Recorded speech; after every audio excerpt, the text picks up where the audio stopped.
Olá, sejam muito bem-vindos ao videocast Governança para quem Decide, a segunda edição, um novo episódio chegando para vocês desse projeto Pra Cima Rio Grande que o Grupo RBS, com os nossos parceiros Marco Polo, Corsã e B8, participando juntos desse novo impulso ao Rio Grande do Sul. Após a tragédia de 2024, vivemos um momento de reconstrução e agora uma hora de olhar para frente, de impulsionar o que temos de melhor no nosso estado com desenvolvimento econômico aliado à sustentabilidade. A transição energética, esse tema tão urgente, tão importante, que significa, na prática, a substituição gradual do uso de energias e combustíveis poluentes, combustíveis fósseis, em energia limpa, sustentável. Olhar para o futuro, esse é o nosso objetivo aqui neste nosso videocast. O mundo está redirecionando os investimentos, os governos estão revisando as suas matrizes energéticas e as empresas precisam tomar decisões. Algumas já tomam, outras não tomam, outras tomam aí ainda um pouco devagar, mas o objetivo, sobretudo, é continuar relevante e olhando para o dia seguinte, não apenas, mas também para daqui 10, 20, 30 anos para o futuro. A pergunta que guia essa conversa ela é muito importante, ela é muito direta e vocês aos poucos vão compreendendo um pouco mais sobre o que é a transição energética. A pergunta é: quais modelos de governança são necessários para viabilizar investimentos e acelerar essa transição energética, sobretudo aqui, claro, no nosso Rio Grande do Sul?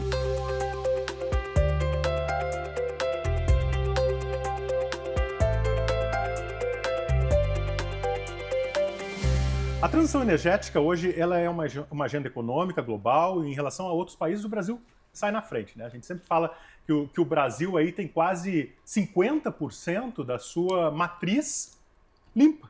A matriz energética brasileira sai na frente na comparação com os outros países, que tem aí uma média de 15%, a média mundial global é de 15%. Então os investidores buscam previsibilidade, os governos exigem aí compliance e as empresas precisam mostrar na prática capacidade e execução.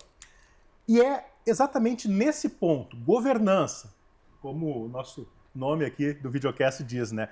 É que a gente vai tocar. Governança, claro, planejamento, transparência, elas deixam de ser um discurso e passam a ser uma estratégia. Então, para discutir esse tema, nós recebemos líderes que atuam em setores estratégicos para o desenvolvimento do nosso estado. Conosco hoje, Renato Florenzi, gerente de planejamento e desenvolvimento na Marco Polo, é engenheiro mecânico pelo Instituto Mauá de Tecnologia, tem especialização em motores de combustão interna pelo IMT, pós-graduado em administração de empresas pela Fundação Getúlio Vargas e MBA executivo pela ESP-FGV. Tem mais de 20 anos de experiência profissional no setor automotivo, com passagens pela ABB e a MWM Motores, onde ocupou diversas posições nas áreas de engenharia, de desenvolvimento de produto, gerenciamento de projetos e prospecção de novos negócios. Trabalhou em diversos projetos de veículos comerciais no Brasil, nos Estados Unidos, na Alemanha, na Índia e também no Japão. Hoje, lidera a implementação de projetos de sistemas de mobilidade urbana, propulsões alternativas e energias renováveis. E é membro do Comitê de Caminhões e Ônibus e também da mentoria de setores rodoviário e urbanos na SAE Brasil. SAE Brasil ou SAE Brasil? SAE Brasil mais é mais correto. Renato, muito obrigado pela presença. Bem-vindo ao nosso programa. Obrigado pela gentileza. Obrigado, Rodrigo, pelo convite. Vamos bater um papo a respeito dessa sustentabilidade, da descarbonização e tudo que a Marco Polo está fazendo aí para poder contribuir com o meio ambiente. Muito obrigado. Conosco também a Liliane Cafruni, que é diretora de sustentabilidade da Corsã, advogada, especialista em direito ambiental pela PUC-RS, com formação em ESG e sustentabilidade corporativa e em adaptação também à mudança do clima pela FGV. Atua como vice-presidente do Comitê da Bacia Hidrográfica do Lago Guaíba e desde 2019 exerce a função de diretora de Relações Institucionais da Associação Gaúcha dos Advogados de Direito Ambiental. Integra o Conselho Estadual de Saneamento e o Fórum Gaúcho de Mudanças Climáticas da SEMA, do Rio Grande do Sul, além de representar o setor na Associação Brasileira das Empresas Estaduais de Saneamento. Participa da Comissão de Meio Ambiente da Sociedade de Engenharia e do Conselho de Meio Ambiente da Fiesp.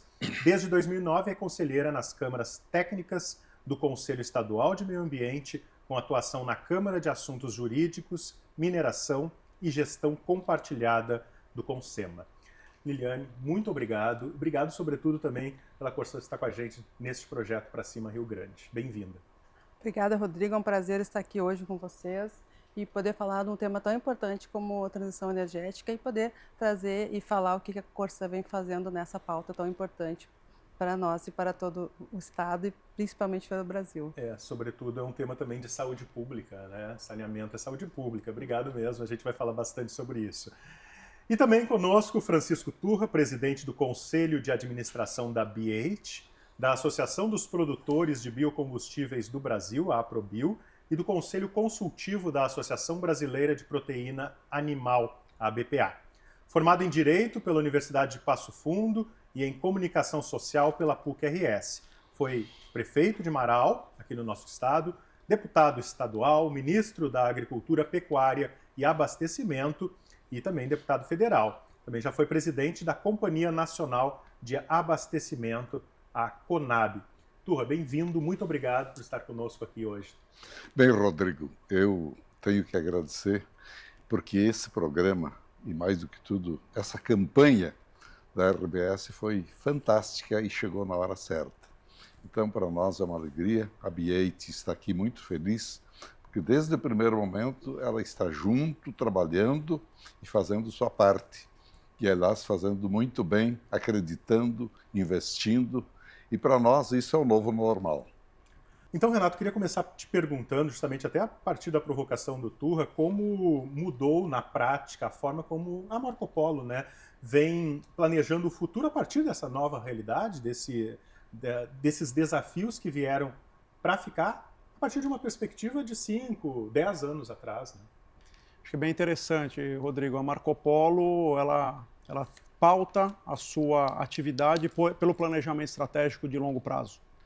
Então, se a gente pegar o histórico todo da companhia, nessa jornada toda da descarbonização e da redução de emissões de gases de efeito estufa, isso já é uma pauta de muito tempo atrás em todos os trabalhos de inovação que a companhia vem fazendo. Né? Então, a gente pode ver lá atrás, né, desde a década dos anos 2000, onde a Marco Polo começou com inovações, com ônibus hidrogênio naquela época, né? Passou por inovações de veículos totalmente aderentes às regras oficiais com relação a normas de emissões. E agora, mais recentemente, pós-pandemia, né, forçou a companhia a acelerar todo o projeto de descarbonização. Então, é uma pauta focada no planejamento estratégico de longo prazo, né, com as suas revisões periódicas, para que a gente esteja sempre aderente a toda essa pauta de descarbonização, mas também olhando o mercado, né, olhando a necessidade do usuário e principalmente na operação, né, dos nossos parceiros, né, que essa operação ela precisa ser sustentável, né, não apenas do ponto de vista ecológico, mas econômico e social. Então, toda a nossa rota da descarbonização ela tem esse viés, né, e já estamos olhando para frente, já estamos olhando para as novas etapas, tanto das leis de emissões de poluentes, né, quanto das emissões sonoras, né, e tudo que diz respeito também à conectividade, né, e toda essa interação, né, de tecnologias inovadoras e disruptivas, né, que vão trazer benefício para a sociedade. Essa é a pauta da Marco Polo. Sim, interessante. E sobretudo, realmente olhando a longo prazo. Né? Não é uma pauta... Às vezes a gente pensa que a sustentabilidade, porque é um assunto que às vezes está na moda, e pensa que é um assunto atual, sobretudo depois que o Rio Grande do Sul viveu sua grande tragédia, se fala muito sobre isso. Vocês já estão olhando lá há muito tempo. De alguma forma, a Corsan também, né? Tem olhado há muito tempo, mas mudou alguma coisa, Liliane, para vocês, a partir do pensar a transição energética? Como vocês olham para o futuro a partir do passado? Rodrigo, sim, né? Até porque é o segundo a maior despesa da empresa é a energia, então assim, a gente precisa cada vez mais pensar nisso.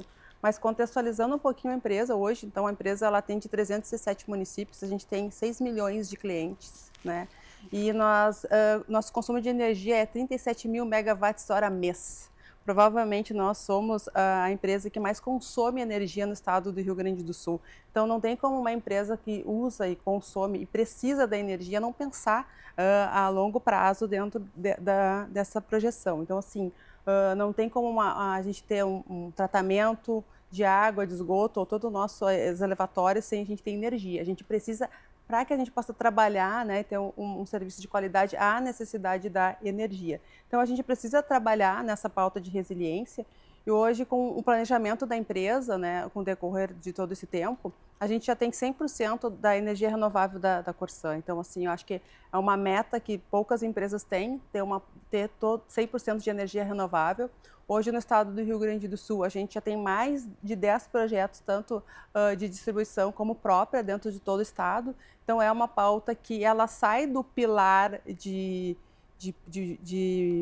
meramente paralelo dentro da empresa, como um dos pilares principais da empresa, que é a questão de transição energética e como a gente vai poder trabalhar dentro da empresa. Então, com certeza, né, a gente hoje é satisfatório poder estar aqui e dizer para vocês hoje que a gente tem 100% de energia renovável e que isso está dentro da pauta da empresa cada vez mais e que a gente vem trabalhando aí de uma forma bem significativa aí como sendo um dos principais nortes da empresa. Como é interessante, a gente tem discutido no nosso videocast aqui a importância de colocar a sustentabilidade no centro da governança, né? E para você, Turra, como é que mudou lá na B8 o planejamento a partir de um olhar, de uma perspectiva mais sustentável? Bem, eu acho que não apenas B8, mas hoje há uma necessidade de a gente fazer planejamentos bem diferentes do que foram feitos no passado. Antes a gente fazia planejamento olhando para uma linha reta, algo que parecia claro, e planejamento de longo prazo. Hoje, nós não podemos fazer, e é o que a nossa empresa, a B8, faz, planejamento sem a gente olhar risco, sem a gente olhar responsabilidade social, socioambiental que se tem com o nosso país e com o mundo. Para nós, muito claro, e acho que para todos, mudança climática, se alguns duvidam, é porque não viram o que aconteceu no Rio Grande do Sul, por exemplo. Nós estamos a todo momento assistindo aqui e lá fora mutações incríveis, surpreendentes, inimagináveis. Tudo isso hoje tem que, de certa forma, estar num planejamento. Tem que estar num planejamento. E é o que a nossa empresa faz. Por exemplo, responsabilidade social. Nós estamos trabalhando na mobilidade urbana, a mobilidade como um todo, com um produto que é altamente importante para substituir o diesel fóssil. O Brasil é importador de diesel e nós sabemos que o diesel fóssil é um causador de emissão de gases de efeito estufa.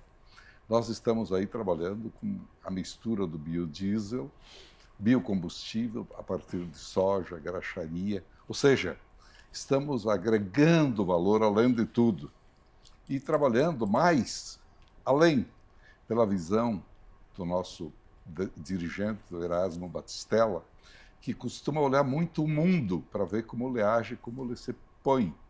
E, por exemplo, nós já temos aí um produto que poderíamos hoje trabalhar 100% sem mistura de diesel fóssil, Bivante. Inclusive, empresas importantes, como a Vale e outras tantas, muitas outras, já aderiram. Estávamos falando aí, a própria Marco Polo, em vias de aderir, certamente aderirá, porque para ela também a responsabilidade ambiental é importante. Se nós retiramos o diesel fóssil, nós já estamos fazendo um bem. E isso nós fazemos em diversos recantos desse país, Mato Grosso, Pará, aqui, e até lá fora, no Paraguai e na Suíça. Bom, está muito claro que a necessidade de se colocar o tema como um eixo fundamental da governança. Agora, começando pela Liliane, dá um exemplo claro para nós de como planejar e executar um projeto quando a adaptação climática ela passa a ser prioridade, Liliane. Olha, a gente tem um exemplo aqui, né, emblemático, que foi a nossa calamidade. Então, assim, a calamidade ela veio para que a gente tenha um outro olhar, né? O Turra acabou de comentar mudanças climáticas, mas aqui no estado do Rio Grande do Sul a gente teve a maior catástrofe, né?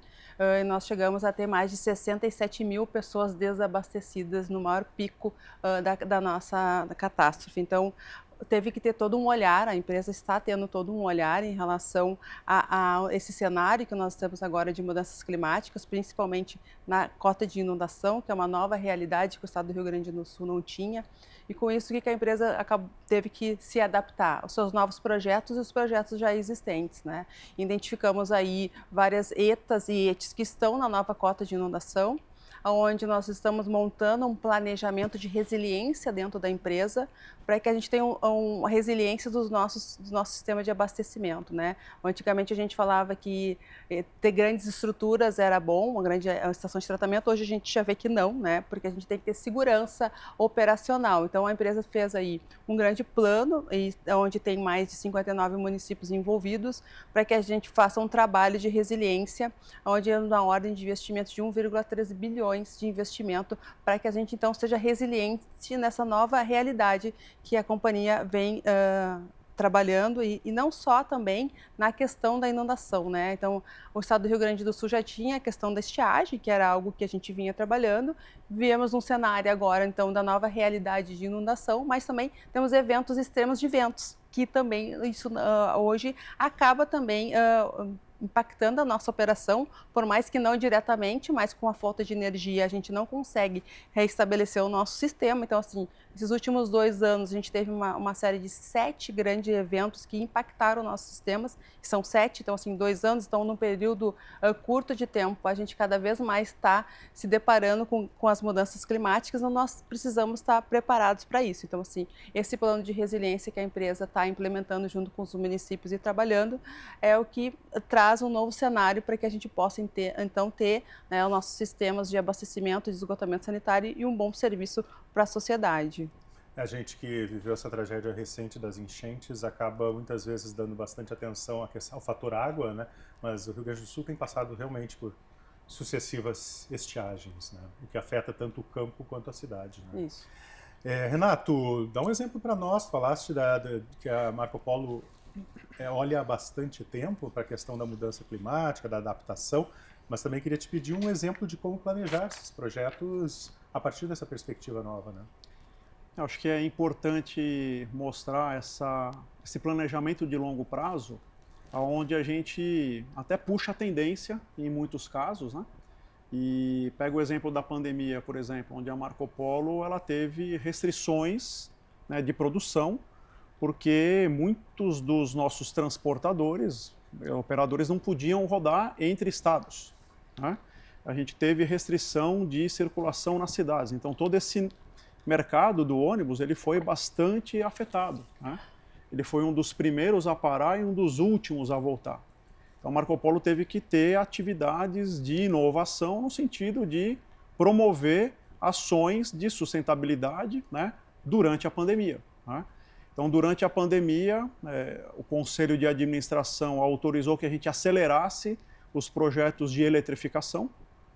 Então, desse desafio, né, surgiu uma grande oportunidade, né, da gente trabalhar rápido, né, de forma ágil, né, com metodologias ágeis de projeto, onde a gente pôde rapidamente, num período extremamente curto, desenvolver o primeiro ônibus integral elétrico, né, de um fabricante de carrocerias no Brasil. Então, a gente teve a oportunidade de homologar o primeiro veículo, né, demonstramos essa capacidade da indústria nacional, especialmente a indústria gaúcha, né, toda essa capacidade que nós desenvolvemos e homologamos um primeiro ônibus elétrico e que hoje a gente vê aqui em Porto Alegre rodando diariamente. E tem, né, os projetos híbridos também, né? São projetos derivados do projeto de elétrico e que agora a gente avança, né, com combustíveis alternativos, etanol, por exemplo. A gente costuma ver o etanol, né, nos carros flex, hoje rodando, né, carro de passageiro, e mais um passo de inovação da companhia no sentido de oferecer uma alternativa, né, de um veículo elétrico de tração, porém com uma geração de energia dentro do veículo através de um gerador etanol. Então é uma alternativa, né, que também desenvolvemos durante a pandemia, né? O ônibus elétrico à bateria, aquele que a gente carrega na tomada à noite lá na garagem, já é uma realidade. Então a gente já tem em Porto Alegre, está rodando em São Paulo e outras grandes capitais, experimentando essa tecnologia que veio de uma necessidade, né, que veio também de uma ameaça dos chineses, né, em relação ao nosso mercado, mas a Marco Polo ela é adepta desse desenvolvimento, né, da geração de emprego, né, da geração do negócio local, e a gente tem toda essa capacidade de engenharia de tecnologia para oferecer essa solução descarbonizada, limpa, né, ela é muito mais eficiente, um custo operacional muito mais eficiente do que o próprio diesel, né? Então, assim, é a nossa capacidade de engenharia, de manufatura, que a gente pode abastecer esse país aqui a partir de um produto nacional. E o fato de serem líderes acabam puxando a inovação também, né? Agora, tu falaste da necessidade de planejar. Economistas em geral gostam muito de previsibilidade, né? O mundo parece bem difícil hoje em dia para ter algum tipo de previsibilidade, não só por conta das mudanças climáticas, mas também por conta das decisões políticas, né? E aí eu falo realmente em nível global aqui. Não é um problema só no Brasil, né? Como é que vocês conseguem, lá na BH, planejar projetos com relação à eficiência energética diante de um cenário que é turbulento, né? Bem, a gente tem consciência absoluta de que o cenário é esse mesmo, turbulento. Por exemplo, a geopolítica mostra que o multilateralismo se foi. E hoje as soluções são encontradas quase por conveniência, porque os países não têm amigos, eles têm interesses. Essa é a verdade. Então, nós, dentro dessa filosofia, a empresa está descobrindo oportunidades. Eu acho que o Brasil tem uma oportunidade de ouro. Por quê? Dentro desse clima todo de desarrumação, ONU se foi com os 35 organismos, os não pertencentes à ONU, idem, globais, se foram. Hoje é toda uma improvisação. Dentro disso há muitas oportunidades. Nós temos duas, Brasil, e a empresa procura trabalhar dentro desse conceito. Por exemplo, nós produzimos alimentos como ninguém. Nós somos, assim, abundantes como provedores de alimentos para o mundo. E energia limpa. Você colocou 48% da nossa energia limpa. Dentro disso, a gente vê oportunidades. Por exemplo, agora nós vamos ter uma fábrica de etanol, mas encontramos a diferença com outros subprodutos. O Brasil é importador de 100% de glúten vital que consome, pois esse glúten vai ser fabricado a partir dessa empresa de extração de etanol de trigo. Então, observe, a gente recolhe oportunidades que todos precisam ver. CO2, também o gás, que já temos convênios com empresas importantes para sair exatamente da fábrica de etanol. De biodiesel, não é só, digamos, a energia em si, que já seria um fator importante, mas é o alimento também para as aves, a ração animal, que hoje agregamos valor, porque nós somos grandes produtores e não podemos mais imaginar o Brasil exportador de grãos, de commodities. Eu acho que a era do Brasil é agregação de valor. E nisso, Rodrigo, eu festejo o acordo que o Brasil faz, o Mercosul com a União Europeia.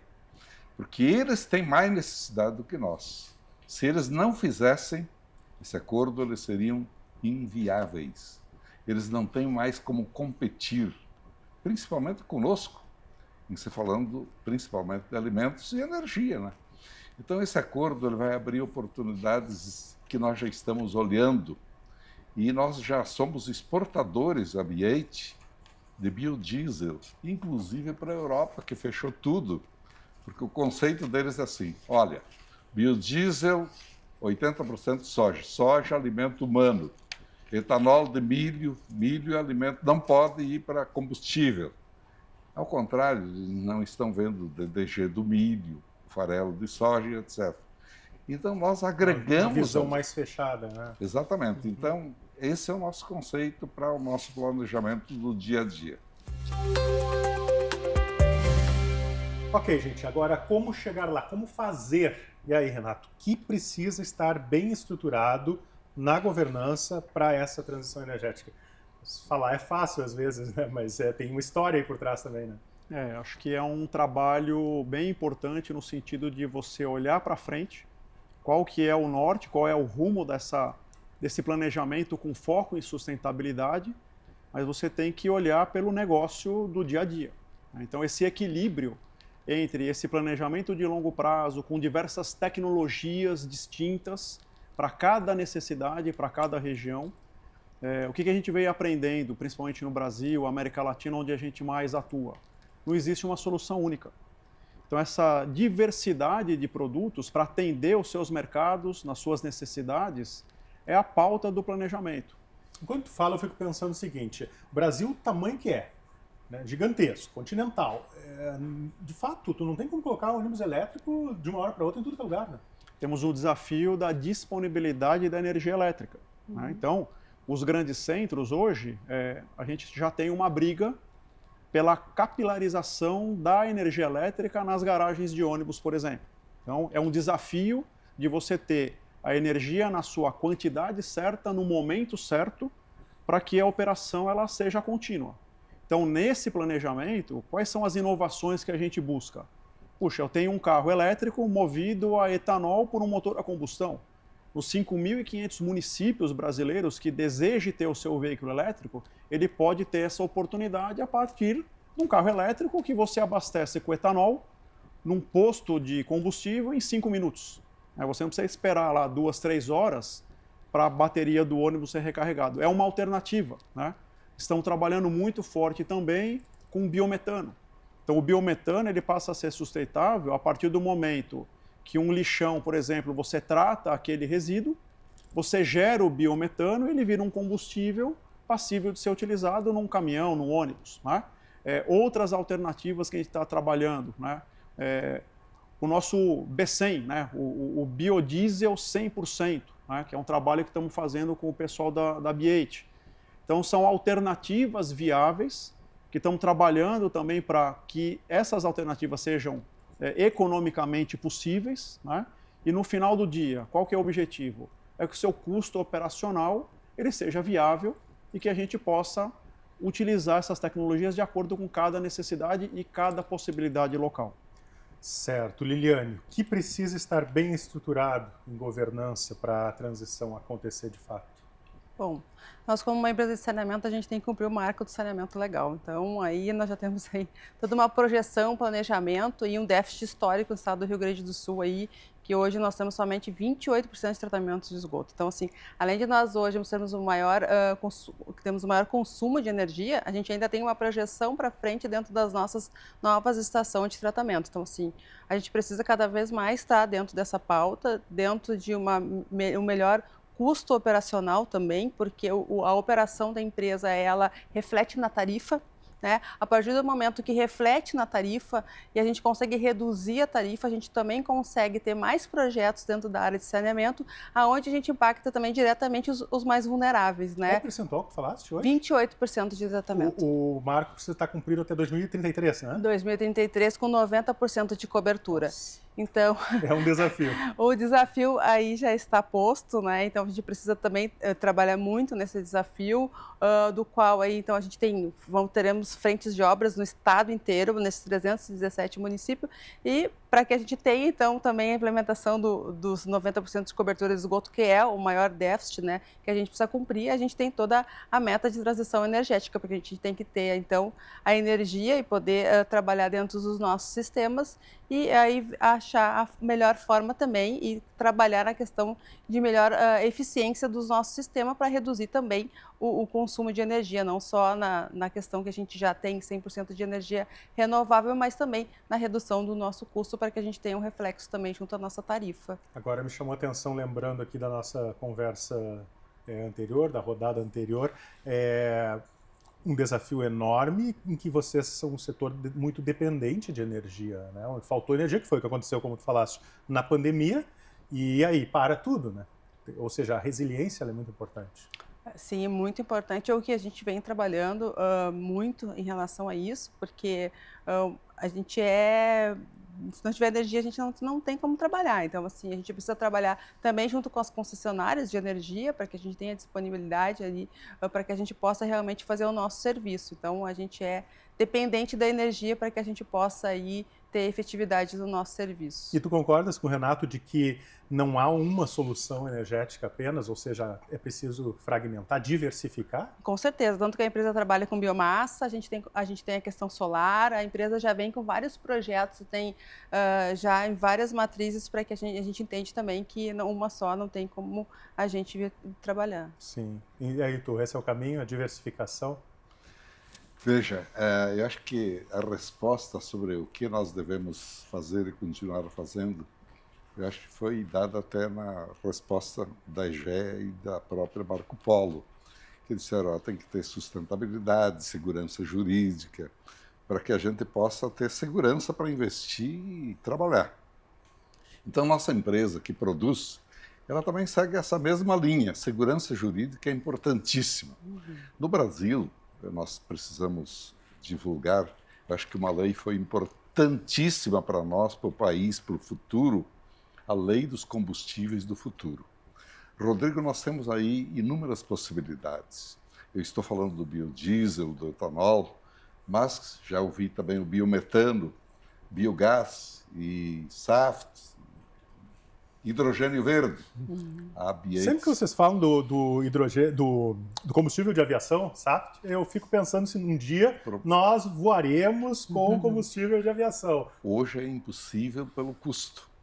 Já eles não aceitariam que a gente produzisse se fosse, digamos, proprietários de aviões.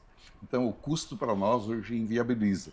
Então, nós estamos trabalhando naquilo que é possível, rentável e que o cliente gosta e quer.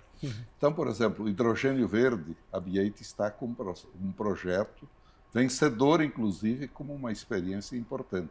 Não é hidrogênio cinza, o hidrogênio negro, que vem dos países europeus, advindo não da biomassa, como no Brasil, mas do carvão, que polui.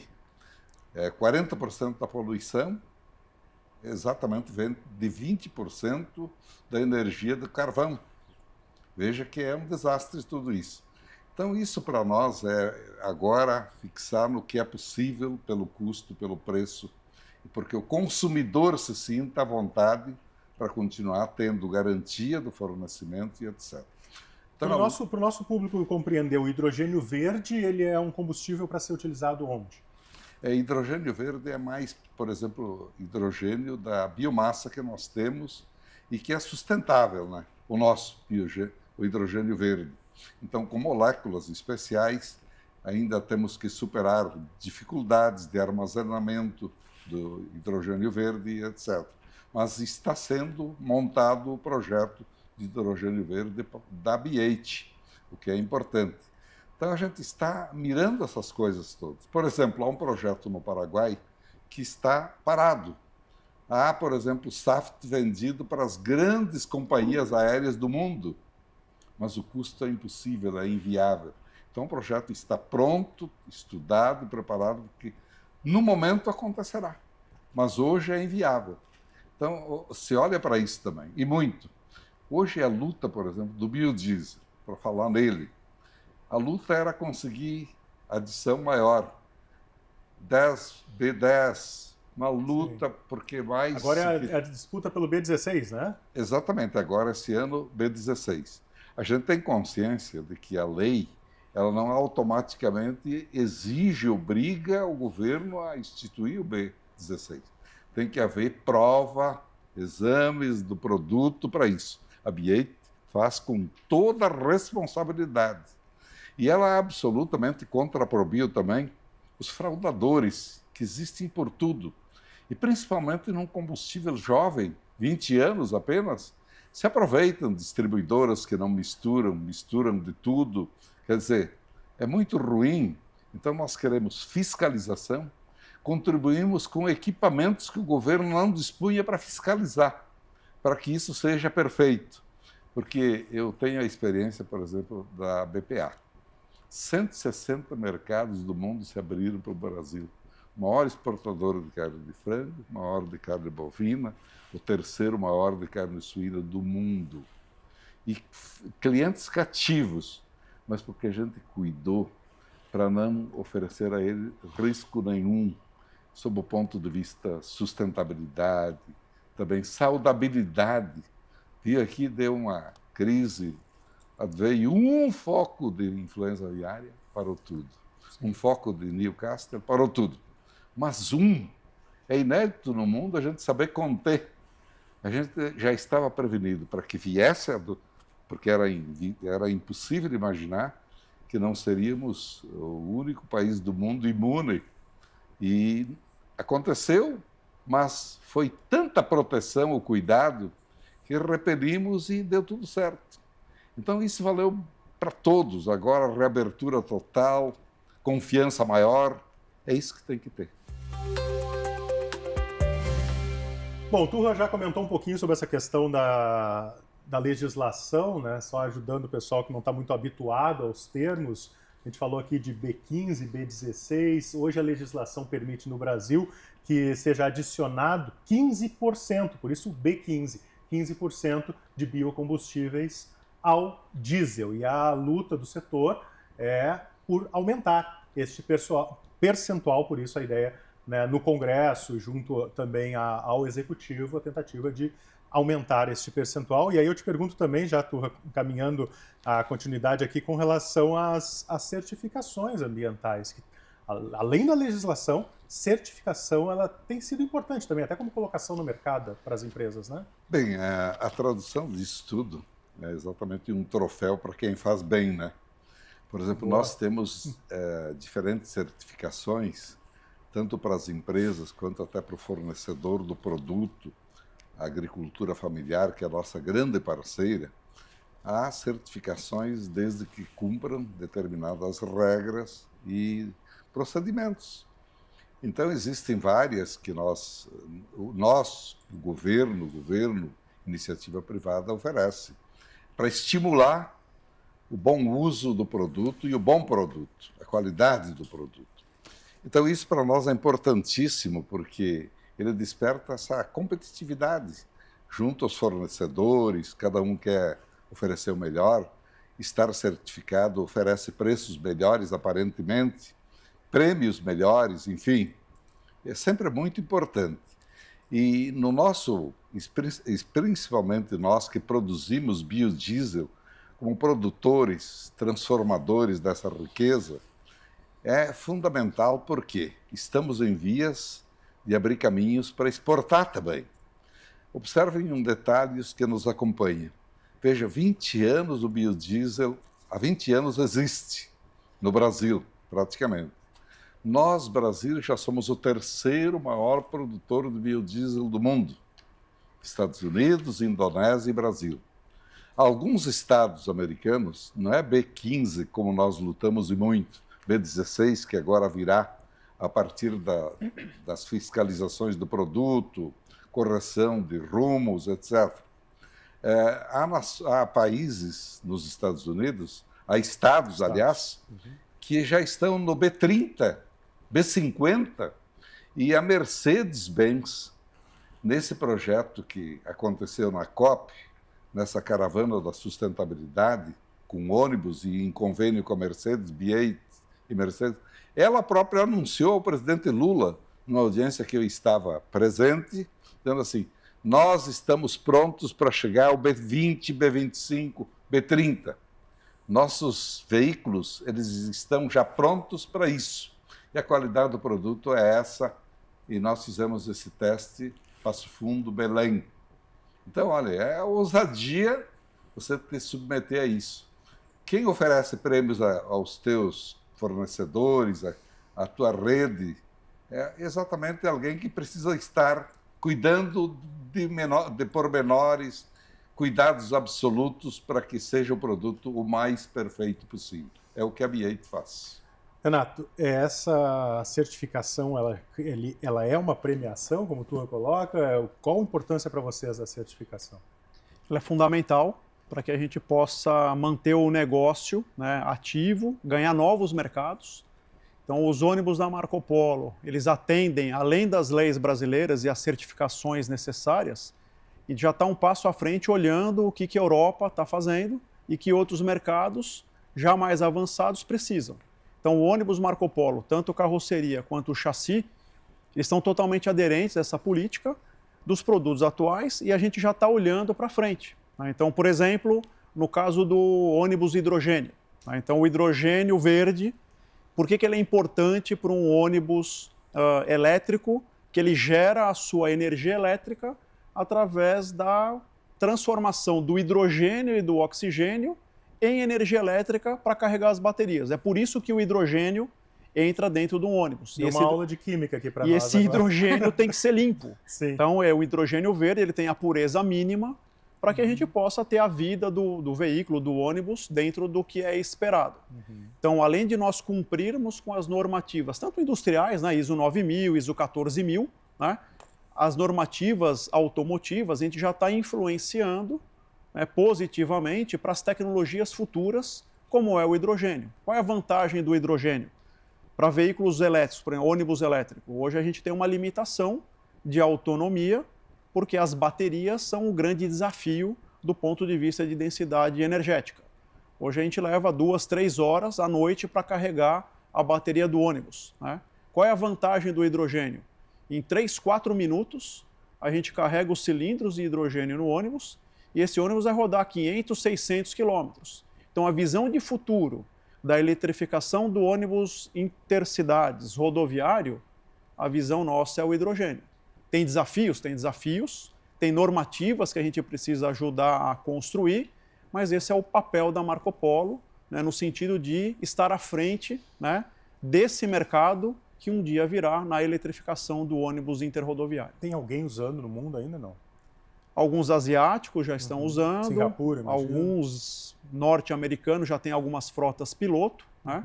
Mas a engenharia brasileira tem toda a capacidade desse desenvolvimento, olhando as nossas necessidades locais, com parceiros de negócio, com fornecedores, né? Um trabalho muito forte que a Marco Polo faz em parceria com universidades, no sentido de ajudar a resolver problemas do futuro que a indústria precisa hoje estar preparada para esse mercado que vai aparecer. Certo. Liliane, com relação às certificações ambientais, todos os setores são importantes. Agora, quando a gente fala de água, né, precisa estar também muito atento, né, porque, como eu comentei no início, a água é saúde, né, é saúde pública. Então, as certificações ambientais para vocês são, né, praticamente não só um prêmio, mas uma obrigatoriedade do ponto de vista ético, inclusive, né? Com certeza, porque a potabilidade da água, a gente tem todo um cuidado, a gente tem a portaria 888, a gente tem a ISO, então assim, nós temos hoje os melhores laboratórios, hoje foi até recentemente visitado pela Secretaria da Saúde do Estado por ser referência aos nossos laboratórios.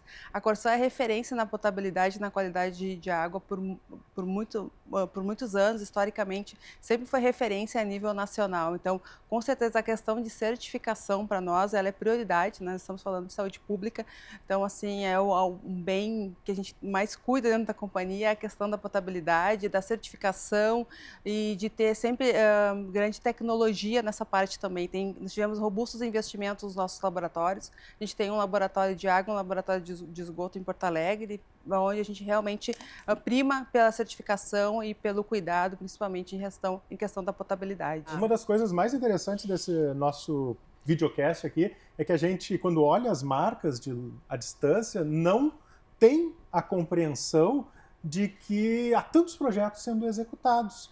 Falávamos, por exemplo, que 100% de energia renovável na Corsã. Sim, é uma grande satisfação para nós, eu principalmente como diretora de sustentabilidade, poder dizer que hoje, né, a Corsã tem 100% de energia renovável. E temos mais de 10 projetos no estado inteiro, né? Então, o que é bem importante para que as pessoas entendam também? Com a redução do custo da energia, a gente pode também ter maiores investimentos. Se a gente tem maiores investimentos, a gente pode também trabalhar com as pessoas mais vulneráveis, porque a partir do momento que tu trabalha na pauta de saneamento, tu está cuidando dos idosos, das mulheres e das crianças. Então, assim, quanto maior o nosso investimento e mais rápido for na área de saneamento, que é tão necessário, principalmente de saúde pública, né? A gente está aí com um grande avanço aí dentro de uma empresa de saneamento. Para fechar o nosso debate de hoje, agora vem a parte que eu mais gosto do nosso videocast, que é o Minuto do Conhecimento, para que cada um dos nossos convidados traga uma dica prática sobre o que aprendeu ao longo da carreira. Eu quero uma resposta objetiva, não precisa ser tão objetiva assim, né? A Liliane eu sei que é bem objetiva, mas pode se alongar um pouquinho. De cada um de vocês, qual decisão de governança mais impactou positivamente a trajetória profissional ou a empresa de vocês? Minuto de silêncio ou minuto de conhecimento? Fique à vontade. Liliane, Posso começar? o que mais impactou na tua decisão pessoal, assim? Bom, na verdade, eu sou da área de meio ambiente há 20 anos, né? Podemos dizer muito para não entregar a idade, né? Mas eu sempre trabalhei na pauta de meio ambiente e nunca na área de saneamento. E quando eu fui para a área de saneamento, é muito satisfatório, porque tu consegue ver a melhora da qualidade de vida das pessoas e o quanto tu impacta nas pessoas. Então, assim, trabalhar dentro da Corsã, dentro de uma diretoria de meio ambiente e sustentabilidade, que é um desafio gigante, né, que a gente estava falando aqui, são vários projetos, né, estar aqui sentada e dizer que a empresa tem 100% de energia renovável, dizer que a gente está aumentando o índice de tratamento de esgoto, dizer que hoje a gente tem 99% de cobertura de água, que dentro da nossa rede onde a gente trabalha, a gente já cumpriu o marco de saneamento, dizer que nós já temos 4, 5 cidades que já têm 100% de esgotamento tratado, mesmo com déficit de 28%. A área de saneamento me trouxe muitos benefícios assim, pessoais, né? Quando assim, tu vai para os teus filhos e diz que tu está conseguindo melhorar a qualidade de vida daquelas pessoas, que tu está entregando uma água potável, que tu vai impactar diretamente a vida das pessoas, eu acho que isso não tem uma satisfação melhor. Então, assim, eu acho que da minha trajetória de 6 anos de Corsã, saber que eu estou fazendo o bem às pessoas e não só ligado ao meio ambiente, mas principalmente saúde pública, é muito satisfatório. Que legal quando a gente consegue, né, materializar isso, né? E aí, Renato, tua dica? A dica é você estar sempre antenado, né, nas novidades, você estar se atualizando em relação às tendências. Eu estou há mais de 20 anos no setor automotivo e estou há quase 10 anos na Marco Polo com o desafio, né, diário de nós desenvolvermos tecnologia, mas que essa tecnologia ela possa ser de fato aplicada no dia a dia, né? Então, é um orgulho para nós muito interessante você ver um ônibus elétrico totalmente brasileiro, desenvolvido por uma empresa brasileira, com seus engenheiros, de uma tecnologia que ele pode estar rodando em qualquer lugar do mundo, com a mesma eficiência energética. Então, essa energia que nos move é a motivação pelo desafio e a gente poder transferir um pouco daquilo que a gente aprendeu ao longo dessa carreira para os jovens talentos, né? E trazer essa moçada, né, para fazer engenharia, para trabalhar na engenharia brasileira e que consegue ver o resultado do seu trabalho andando na rua, né? Ver o ônibus elétrico movido a etanol, né? Como que você ia imaginar hoje, né, um carro desse tamanho movido a etanol, né? Todos os biocombustíveis que a gente está ajudando a desenvolver. Então isso é uma satisfação enorme, né? É um aprendizado diário e a oportunidade de interagir com todas as áreas da sociedade. Legal, bacana. Turra, que já teve do outro lado do balcão lá também, na política, no setor público, agora no setor privado, que dica que tu tens para dar a partir da tua experiência para o pessoal que está aí? A gente sabe o quanto é difícil no Brasil empreender, né? Que dica tu tem aí de carreira para quem está nos assistindo? Bem, em primeiro lugar, eu acho que eu tenho que distinguir minha vida no público e no privado, porque passei 28 anos, o deputado, prefeito, vice, etc., Brasília, que me desencantou profundamente e continua desencantando, porque eu vi tudo muito amarrado, muito difícil e muito complexo mesmo, salvo, por exemplo, o que você vê muito perto de ti, o teu município. Isso é uma satisfação incrível, vê-lo crescer. O Estado, tudo é pequeno, mas quando você vê a dimensão do Brasil, os problemas, observe hoje, economia bem e os poderes públicos hiper mal atrofiados, complicados. Então esse é um lado. Mas o lado privado, tanto na ABPA, exportar, vender, melhorar, e mil coisas, era uma satisfação única. A gente sentia prazer de ver o Brasil vencendo. Primeiro lugar no mundo em exportações, que coisa boa. Abrir o mercado, fantástico. China, por exemplo, 9 anos para abrir, abrimos. E agora na B8, eu não entro na fábrica trabalhando, mas vivo a experiência de um presidente que tem uma visão muito clara olha para frente e para cima, o slogan desse programa também. Então, exatamente, Rodrigo, isso me encanta, porque ele não cansa de olhar, de ver uma usina de projetos, e projetos consistentes, transformadores. Ele gosta de ver, de acompanhar e olhar a fundo, porque informação a gente tem de sobra, mas a análise da informação hoje é o grande segredo. E isso o Erasmo faz com muita sapiência. Esta alegria que eu tenho de ver, e me sinto muito bem estando no conselho, que apenas acompanhando, aferindo essa função. Então imagine ver o teu país num avanço como esse, num produto tão novo, e conseguindo aprovar em pouco tempo, por unanimidade no Congresso, a lei dos combustíveis do futuro. Ou seja, somos das poucas nações do mundo com uma lei dos combustíveis do futuro, mobilidade sustentável. Então, é algo que me encanta mesmo. Que bacana. Eu aprendo muito com vocês. Muito obrigado, Renato, Liliane, Turra, por terem estado com a gente, né, dando um pouco não só do tempo, mas da experiência de vocês para nós aqui no Grupo RBS. É uma honra tê-los como parceiros. Muito obrigado, parceiros e parceiras. E eu acho que fica um pouco como mensagem desse nosso videocast, uma mensagem clara, né? Não existe transição energética sem governança. É o nome do nosso podcast, videocast aí, ó. Governança para quem decide. E também não existe desenvolvimento sustentável sem tomada de decisão, né, gente? Então, quero agradecer, sobretudo, a você que nos acompanhou, né, que ficou aqui ao longo do nosso episódio, nosso segundo episódio do videocast Governança para quem decide, esse projeto do Grupo RBS, de dar novo impulso para cima Rio Grande, nessa nova fase, com os nossos parceiros, a B8, a Corsan e a Marco Polo. E muito obrigado. Muito obrigado. Esse eu acho que foi um dos mais... Já foi só o segundo, mas foi um assunto extremamente relevante, algo que, assim, ó, nós estamos falando aqui de futuro, gente. E aguardo vocês no próximo episódio do Governança para quem decide. Até a próxima. Tchau, tchau.